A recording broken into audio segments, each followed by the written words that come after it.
देश पर हमला हो, देश खत्म हो जाए, 56 इंच का सीना 5 इंच बन जाए। 12 सालों में 46 बार हमला हो चुके।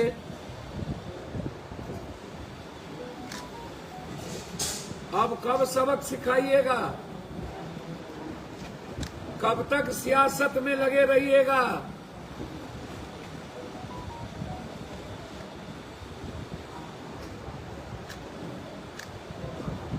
हर घटना को हिंदू मुसलमान करने का प्रयास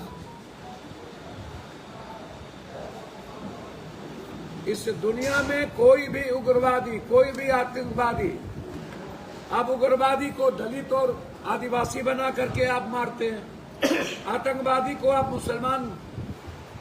पाकिस्तान में रहने वाला कोई भी आतंकवादी पाकिस्तान को बख्शा है आज तक? हजारों बच्चों को मारा है वहां, वो तो आतंकवादी है।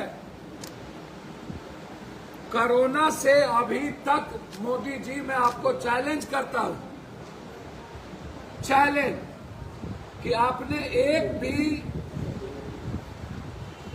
सेना की बहाली नहीं की। 1,80,000 सेना पद खाली है।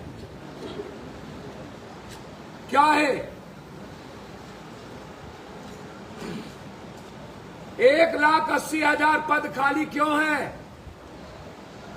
कोरोना से लेकर के आज तक कोई बहाली क्यों नहीं हुई?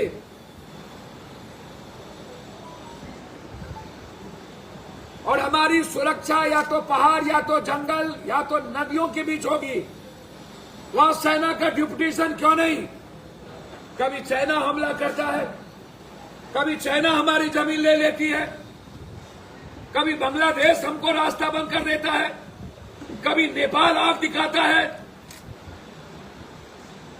और पाकिस्तान का आतंकवादी तो हमेशा आग दिखाता है। आप हमको बता दीजिए, कब हम लोग आतंकवादी का विनाश करेंगे? 12 साल हो गया। 12 साल के बाद भी देश खतरे में, हिंदू खतरे में, तो एक साथ आत्महत्या क्यों नहीं कर लेते? चुल्लू भर पानी में डूब के मर जाइए।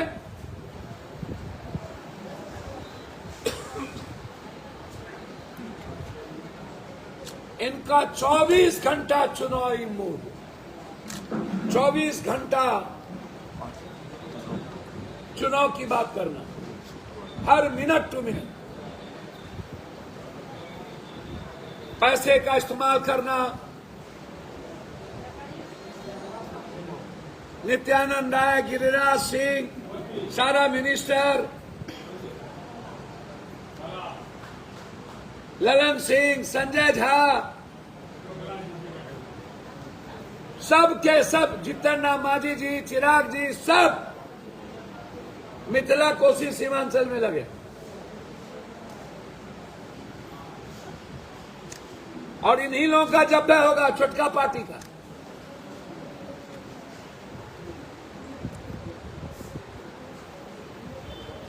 मेरा आग्रह है, इंटेलिजेंस फेल्योर, आईबी फेल्योर,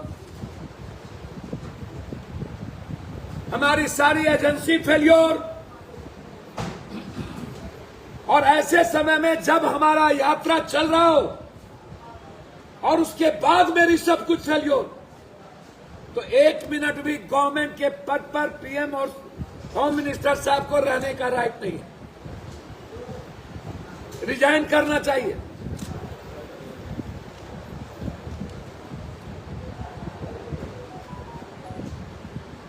और सुनिश्चित करना चाहिए, पूरा विपक्ष आपके साथ है, कि आतंकवादी को के पीछे कौन है, कौन लोग ये साजिश किए हैं, उसको चिन्हित कीजिए। आप आज तक पुलवामा को चिन्हित नहीं कर पाए।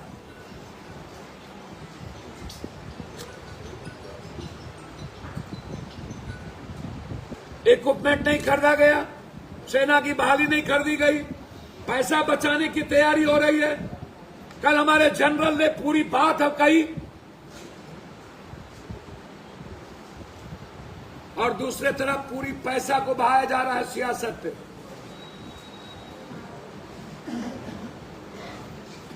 मोदी जी, मेरा सवाल आपसे है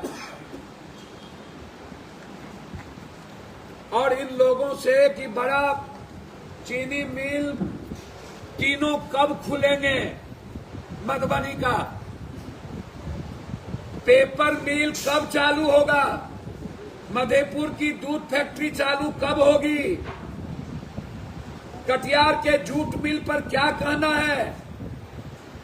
और मिथिला, कोसी, सीमांचल की जिंदगी जो अभिशाप बन गई है, हाई डैम कब बनेगा? हाई डैम का निर्माण कब शुरू होगा?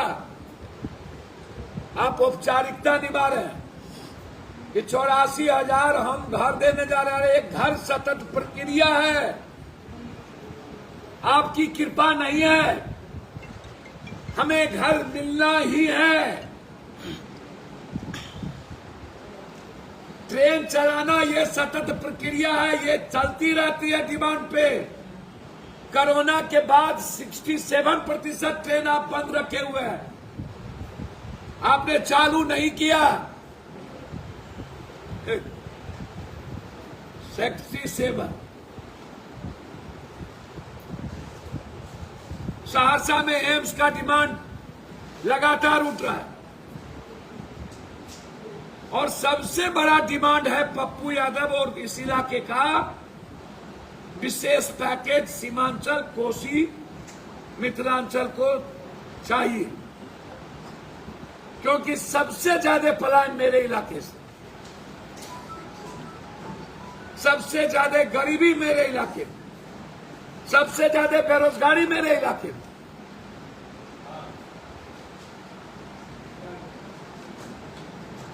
लगातार लड़ रहे हैं। दूसरा मुद्दा, मोदी जी का ये दौरा सिर्फ अपने घटक को डराने के लिए, कमजोर करने के लिए, आंख दिखाने के लिए,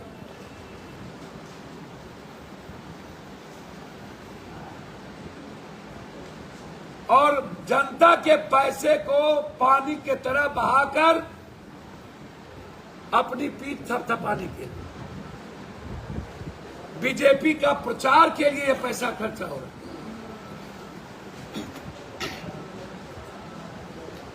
यह खर्चा वोट के लिए किया जा रहा है, विकास के लिए नहीं। विकास होता तो चीनी मिल खुलता, विकास होता तो दाल चीनी मिल खुलता, विकास होता तो पेपर मिल खुलता, विकास होता तो जूट मिल खुलता, सिल्क मिल खुलता, विकास होता तो मधेपुरा की स्लीपर फैक्ट्री बंद है वो खुलता, विकास की बात होती तो सहरसा में एम्स की घोषणा होती, पूर्णिया में हाईकोर्ट बेंच की बात होती, उपराजधानी की बात होती। कुछ नहीं।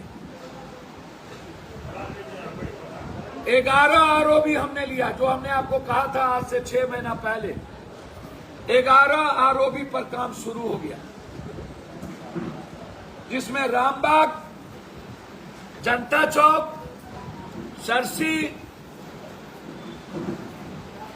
इसके सारे चीज हो गए, चले गए। और 11 पर काम शुरू, 70 करोड़ के लागत से पूर्णिया कोर्ट, मैं फिर कह रहा हूं, धरती पूरब से पश्चिम हो जाए, हर कीमत पर पूर्णिया कोर्ट में गिट्टी का नहीं खुलेगा। जब तक मैं जिंदा हूं, मेरे मरने के बाद कुछ होगा। और वहां वॉशिंग पीठ का निर्माण 3 महीने के अंदर शुरू करेंगे।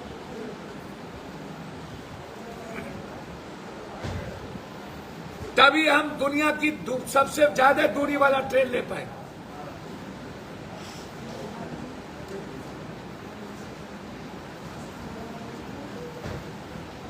हमारी उपलब्धि है बाबा धाम से नौगछिया सिंहेश्वर, मेरी उपलब्धि है कुर्सेला, मेरी उपलब्धि है जलालगढ़ से गलगलिया।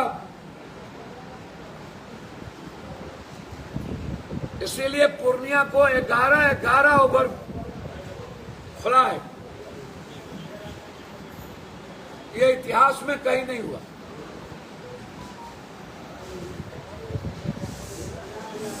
दूसरी बात, पूरे बिहार में लगातार सत्ताधारी लोगों के द्वारा गोली चलाना,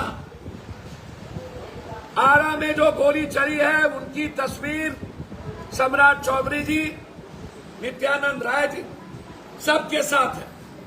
मैं सम्राट चौधरी जी से जानना चाहता हूं, 3 कुशवाहा की गोली मार के हत्या की गई।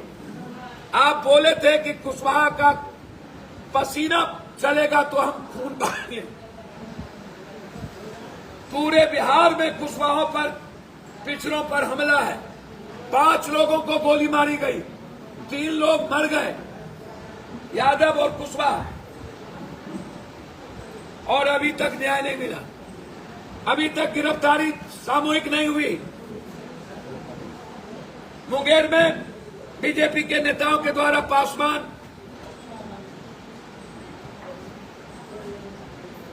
और एक बिल्डर की हत्या। पूरा का पूरा बिहार रक्त चरित्र और रक्त रंजित हो चुका है। लोग भगवान के भरोसे हैं, कब किसको कौन मार दे, कब किसका कत्ल कर दे, न्याय कहीं नहीं।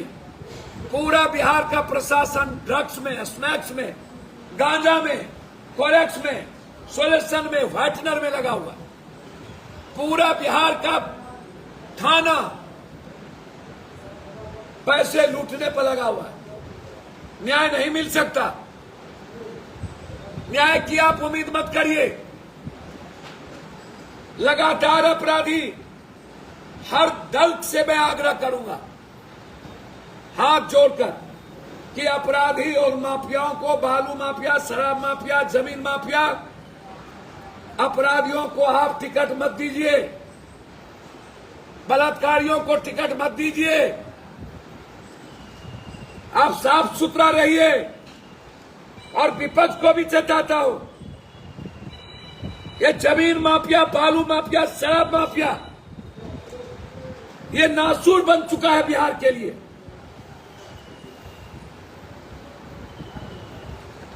आम आदमी के लिए खतरा बन चुका है।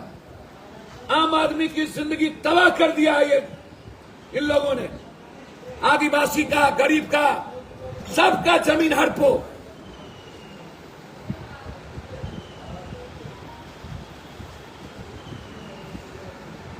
इसलिए विपक्ष से भी आग्रह करेंगे, हर कीमत पर